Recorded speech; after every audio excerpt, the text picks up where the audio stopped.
साथियों, मैं रजनीश रोहिला 1 2 3। साथियों, कभी भी किसी भी आदमी को धोखे में मत रखो। चाहे वह दोस्त हो, चाहे वो पिता हो, चाहे वो भाई हो, किसी को भी धोखे में मत रखो। मस्जिद तोड़ो, मंदिर तोड़ो, लेकिन दिल किसी का मत तोड़ो। दिल कभी भी किसी का नहीं तोड़ना चाहिए। सभी को हमेशा प्रकाश में रखो। साथियों, बुझा हुआ चिराग कभी भी दूसरे चिराग को नहीं जला सकता, क्योंकि जो जला हुआ चिराग है वो दूसरे चिराग को जला सकता है।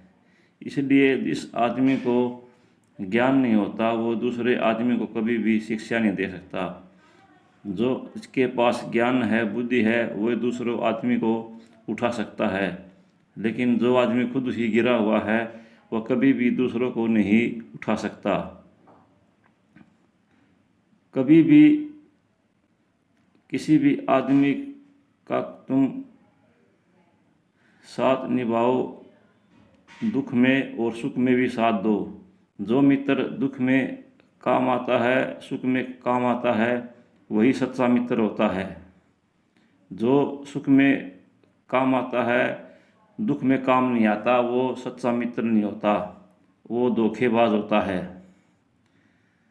अपने से छोटे को प्यार करो, अगर बड़ों को इज्जत दो।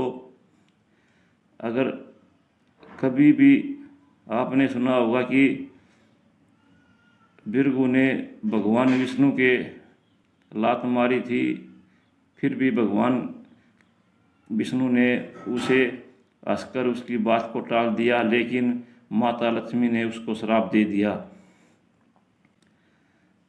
क्योंकि जो आदमी छोटे होते हैं और वो बड़े को बेइज्जत करते हैं, बड़े आदमी को उसको कभी भी श्राप नहीं देना चाहिए, उसको माफ़ कर देना चाहिए, क्योंकि उसका कुछ नहीं घटता। जो छोटा होता है वो उसको हमेशा ज़िंदगी भर में नीचा देखना पड़ता है, क्योंकि तूने अपने बड़े के साथ गलत काम किया। लेकिन जो बड़े होते हैं वो छोटे को क्षमा कर देते हैं।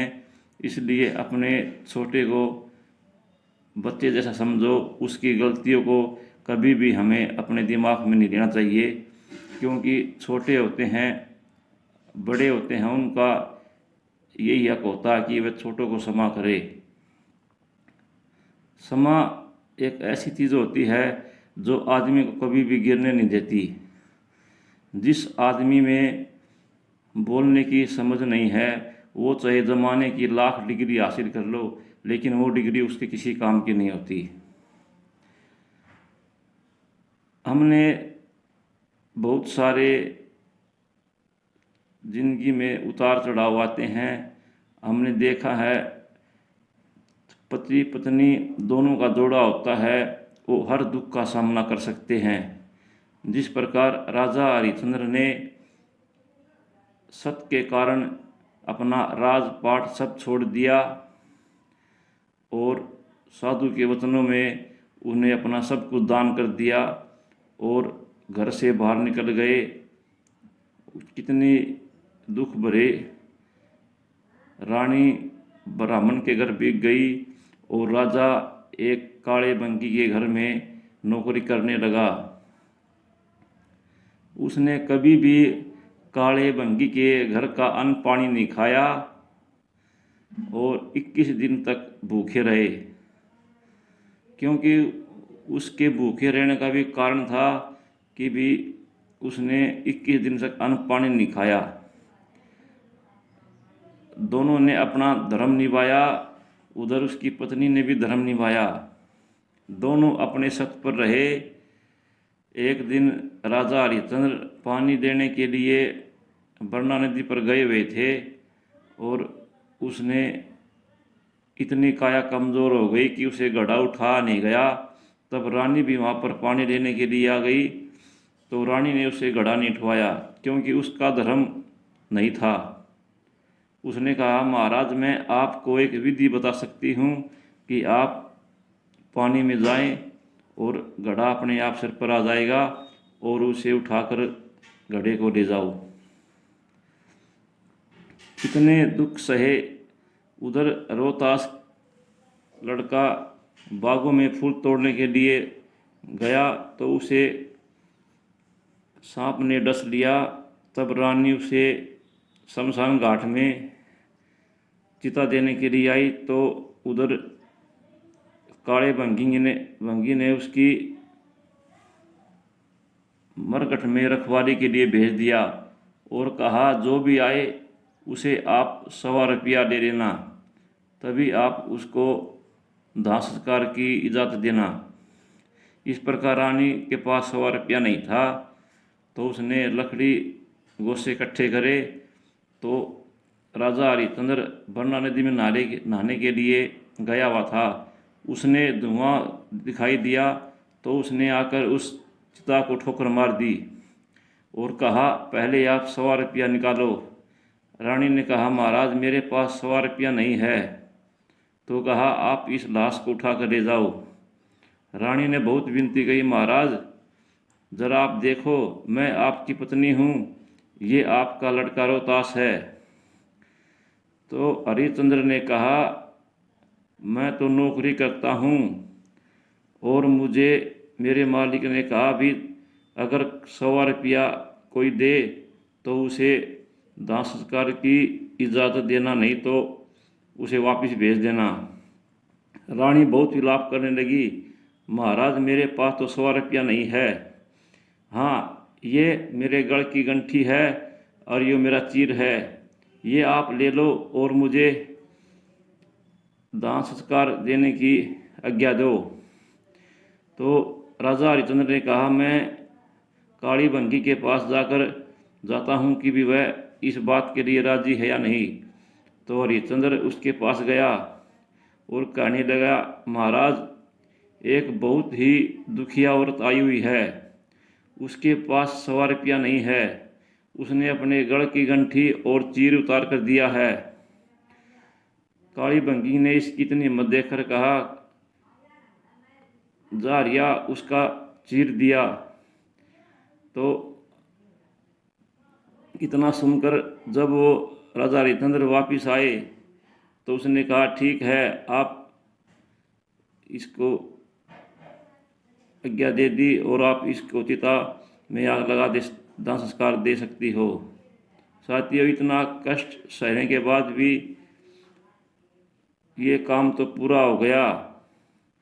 तब कुछ दिन बीत गए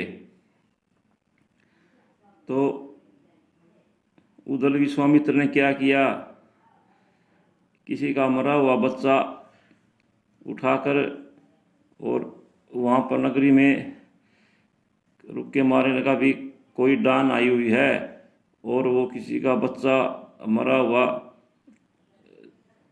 उसे डाइन ने किसी का बच्चा मार दिया है। यह देखकर उसने हरिश्चंद्र से कहा काली भंगी ने भाई कोई डान आई हुई है।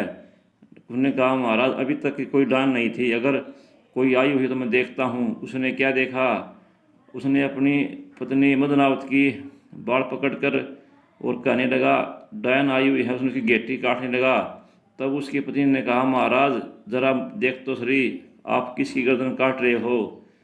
हरिया के आंखों में आंसू आ गए, फिर भी उसने अपनी हिम्मत नहीं आ रही, वो उसकी गर्दन को काटने के लिए तैयार हो गया। इस प्रकार आसमान से फूलों की बरसात हुई, खुद भगवान ने उसकी तलवार को पकड़ लिया और कहने लगा अरे भाई हरिश्चंद्र तेरे जैसा सत्यवादी हमने कोई नहीं देखा, मैं तुम्हारी परीक्षा से बहुत प्रसन्न हूँ। अरे आप तो सत्यवादी के भी सत्यवादी निकले। इस प्रकार हरिश्चंद्र ने भगवान के पैर पकड़ लिए और कहा भगवान जी आप ऐसी परीक्षा किसी की मत देना, क्योंकि ये परीक्षा होती है आदमी को 7 वर्ष जन्म लेना पड़ता है जब जाकर ऐसी परीक्षा पास होती है। साथियों इस प्रकार राजा हरिश्चंद्र को सत्यवादी कहते हैं क्योंकि उसने अपने सत्य की जीत नहीं हारी। उसकी पत्नी ने भी उसका साथ दिया, उसने भी अपना सत्य नहीं तोड़ा। जो सत्य में होता है भगवान उसके साथ ही रहता है, उसको कभी भी गिरने नहीं देता। इसलिए साथियों, कभी भी किसी के सामने तुम भीख मत मांगो, क्योंकि भीख मरने के समान होती है। अपनी कमाई करो, अपने सुख दुख को सहो, थोड़ा खर्चा करो। कभी भी किसी के सामने हाथ मत फैलाओ, क्योंकि जो हाथ फैलाते हैं भगवान उनका कभी भी साथ नहीं देता। और जो आदमी हिम्मत करते हैं, मेहनत करते हैं, भगवान हमेशा उनके साथ रहता है और उनकी मनोकामना को पूरा करता है। इसलिए भी कभी भी किसी को गिरने मत दो, गिरे हुए को उठाओ। और अपने आप से जो बड़े होते हैं उनको हमेशा शीश झुकाओ।